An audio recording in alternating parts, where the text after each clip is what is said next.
मेरे प्रिय विद्यार्थी कक्षा 6 के, मैं हिंदी शिक्षक अंजनी कुमार तिवारी। इस वीडियो में हिंदी बसंत उनकी पाठ्य पुस्तक है। पाठ 3 है नादान दोस्त। नए विद्यार्थी हैं 6 के, बहुत ध्यान समझेंगे। नादान पाठ के मूल भाव को समझें। पाठ का जब मूल भाव विद्यार्थी जान जाएगा तो उसके प्रश्नों का उत्तर लिख लेगा। नादान दोस्त, नादान का मतलब होता है कि वो चाहता है अच्छा करना, वो सोच रहा है कि मैं बढ़िया काम कर रहा हूं, लेकिन वो काम बढ़िया है नहीं। वो तो सोच रहा है कि मैं इनकी सहायता कर रहा हूं, इनकी सेवा कर रहा हूं, लेकिन उससे उनको दुख हो रहा है, उससे उनका नुकसान हो रहा है, उससे उनका असहयोग हो रहा है। बच्चा तो सोच रहा है मैं सहयोग कर रहा हूं, लेकिन जो जिसका सहयोग कर रहा है उसका उन बच्चों के द्वारा असहयोग हो रहा है। यही है नादान। नादानी मतलब उसको ज्ञान नहीं था, जानकारी नहीं थी, इसलिए गलती हुई है। वो अपने समझ से समझ रहा था कि मैं अच्छा कर रहा हूँ, लेकिन गलती हो गई क्योंकि उसको ज्ञान नहीं था। वो तो समझ रहा था मैं बढ़िया कर रहा हूँ। दोस्त, ऐसे दोस्त थे, 2 ऐसे दोस्त थे जो अपने दोस्त का सहयोग कर रहे थे, लेकिन वो क्या हो गया? असहयोग हो गया। उन्हें सुख पहुंचाना चाहते थे, उनका लाभ करना चाहते थे, लेकिन उनकी हानि हो गई, असहयोग हो गया। यही है नादानी। 2 बच्चे हैं, श्यामा है, श्यामा बहन है, केशव उसका भाई है। किसके दोस्त हैं दोनों? पक्षियों के दोस्त हैं। पक्षियों के भी बच्चे हैं। श्यामा और केशव सोच रहे हैं कि जो ये पक्षियों के अंडे हैं इनमें से बच्चे होंगे, बच्चे के पंख निकलेगा, इनको मैं पाल लूँगा, इनके साथ खेलूँगा, ये सब उड़ेंगे घर में हमारे या बाहर, ये हमारे दोस्त बन जाएंगे। यही सोच रहे थे। अब उस अंडे की सेवा करना चाहते थे। कौन? श्यामा और केशव।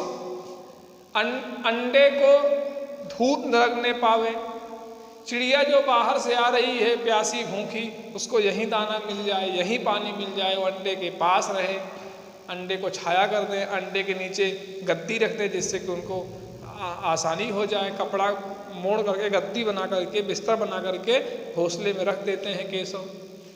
सब सोच रहे हैं मैं बढ़िया कर रहा हूँ इन अंडों के लिए, ये बच्चे बनेंगे, हमारे मित्र होंगे। लेकिन ये क्या थी उनकी? नादानी। क्या थी? नादानी। उन्हें पता नहीं था कि अंडे को छू लूँगा तो ये चिड़िया इसको फिर नहीं रखेगी, उसकी सेवा नहीं करेगी, उसको फेंक देगी। इनको ये पता नहीं था। बाद में पता चलता है तो बहुत पश्चाताप होता है, बहुत कष्ट होता है। जैसे कोई मेरा बहुत प्रिय हो और उसका मैं भला करना चाहूँ, लेकिन भला करते करते हमसे अनभल हो जाए उसका, अब बाद में जानकारी हो जो मैंने किया ये तो गड़बड़ था उनके लिए, तब मुझे बहुत कष्ट होता है, बड़ी पीड़ा होती है।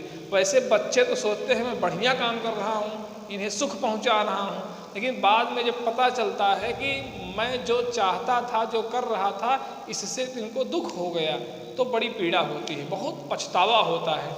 ऐसे केशव को बाद में बहुत पछतावा होता है। प्रश्नों को आप देखिए। नादान दोस्त आप समझ गए होंगे। पूरे पाठ को पढ़िएगा, मन से पढ़िएगा। नए विद्यार्थी हैं कक्षा 6 के हमारे, मन से पढ़ेंगे पूरे पाठ को, बिल्कुल समझ में आ जाएगा। मुंशी प्रेमचंद हैं इसके लेखक, बहुत ही अच्छे लेखक हैं मुंशी प्रेमचंद। कौन इनको नहीं जानता हिंदी साहित्य में? मुंशी प्रेमचंद बहुत अच्छे कहानीकार, बहुत अच्छे उपन्यासकार, इनको उपन्यास सम्राट कहते हैं। बहुत अच्छी कहानी लिखी है मुंशी प्रेमचंद। नादान दोस्त। प्रश्न को मैं बताने चल रहा हूँ।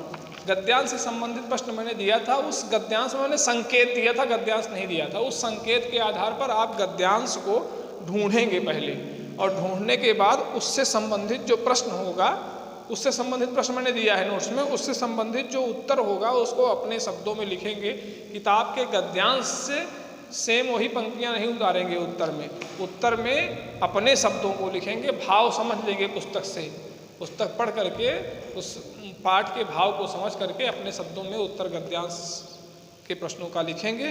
पाठ पर आधारित प्रश्न देखिए, इसमें कहानी से भी है और अनुमान कल्पना भी है, भाषा की बात है, तो भाषा वाला व्याकरण संबंधित है। तो इसको आप व्याकरण में जो पढ़े हैं तो व्याकरण वाला आपको व्याकरण में लिखना है, इसमें नहीं लिखना है।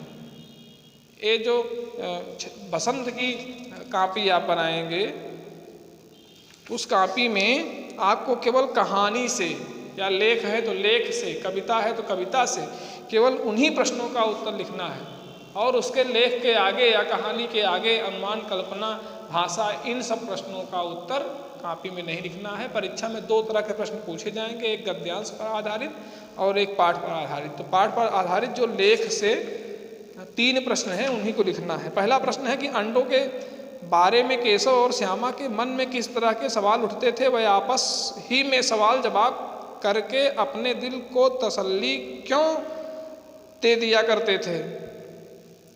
तो अंडों को देख करके उनके मन में यही सवाल उठते थे कि ये अंडे जब फूट जाएंगे, माने इन अंडों से बच्चे निकलेंगे और उन बच्चों के फिर पंख निकलेंगे और वह बच्चे फिर उड़ेंगे। यही उनके मन में सवाल उठते थे। इसको आप प्रश्नों का उत्तर लिखते समय पहले पाठ में देखिएगा कि इस प्रश्न से संबंधित उत्तर किस गद्यांश में है, उसको पेंसिल से आप रेखांकित कर लीजिए कि इस गद्यांश में इस प्रश्न का उत्तर छिपा है, और उसके बाद उस गद्यांश को पढ़िए और इस प्रश्न का उत्तर क्या होगा इसको समझिए, अपने शब्दों में उसका उत्तर लिखिए। जैसे एक है कि अंडों के बारे में केशव और श्यामा के मन में किस तरह के सवाल उठते थे, वह आपस ही में सवाल जवाब करके अपने दिल को तसल्ली क्यों दे दिया करते थे। तो शुरू में इसका जो गद्यांश है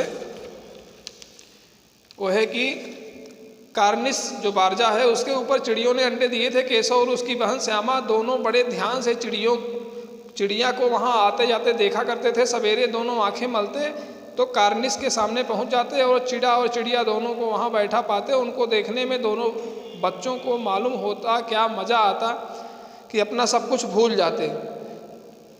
तो उनके जो अंडे थे वो अंडों को देख करके, यहाँ देखिए इस गद्यांश मिल गया, दोनों के दिल में तरह तरह के सवाल उठते।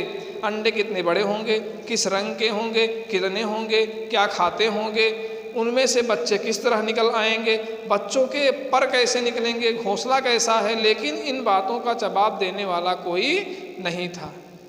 ठीक है ना, यही सवाल उनके मन में उठते थे।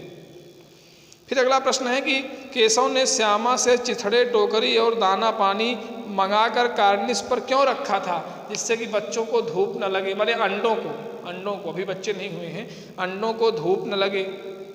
टोकरी रख करके ऊपर से छाया कर देंगे, अंडों को धूप नहीं लगेगी। और नीचे कपड़ा मोड़ करके बिस्तर बना के रख देते हैं, जिससे कि अंडे को कष्ट ना हो, बैठने में लेटने में अंडे को कोई दिक्कत ना हो। नीचे उनके कुछ आरामदायक चीज़ नहीं है।